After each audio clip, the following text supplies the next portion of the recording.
All right, let's do this. It's time to learn the inchworm.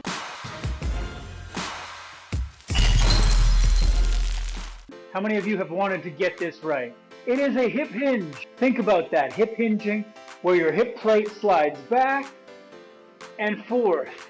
Now, if you could do that in an abdominal type drill, it would be the inchworm. You can't out-train a bad diet, so you want to get your kitchen situation all figured out before you start trying to get six-pack abs doing inchworms. But if you want to develop a strong core, you got to get on those inchworms. I'm going to show you how that's done because that is a movement for today's tutorial. The inchworm. Let's get down to business.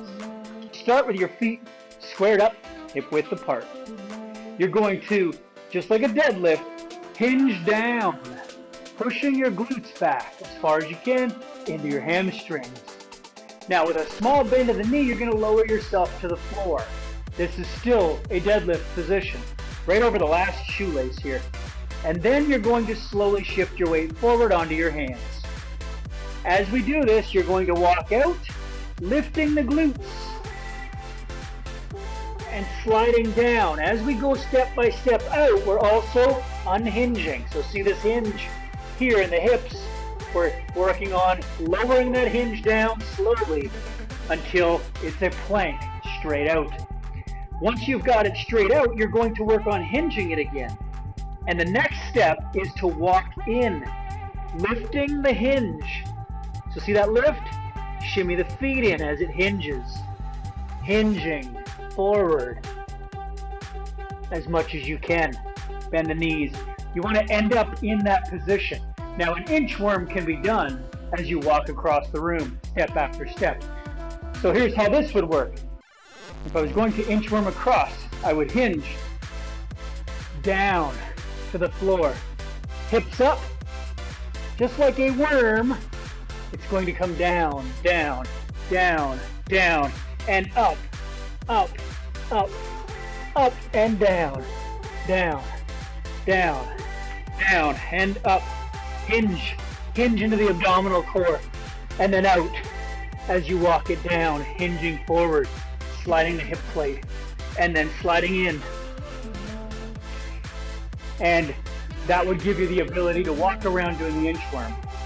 For beginner level, that hip hinging is simply to practice the walkout. Hinge with the glutes back, reach down. If you can touch your toes, great. If you can't, you're gonna bend the knees until you get down there. And then you're gonna walk out slowly onto your hands. And you're gonna push your glutes up, walk out. As you walk out, with each step, you're bringing the glutes down, you're sliding the hip hinge, right? That hinging, sliding it out, extending it until you've reached plank. Then you can actually retract by pushing the hips back and walk back in again. Now this is going to give you a lot of shoulder work here, upper body, and then you can practice hinging back out again. Through the core, to plank, hinge back up, and walk through. So you can do this with just the hands. You can also do this with the feet, walking in and out from the bottom. The inchworm is designed to, just like a worm, go up and down as you walk across the room. All right, hands and feet. And the hinging in the center of the body. That's where your core is going to do the most work. So have fun with it. This is the inchworm.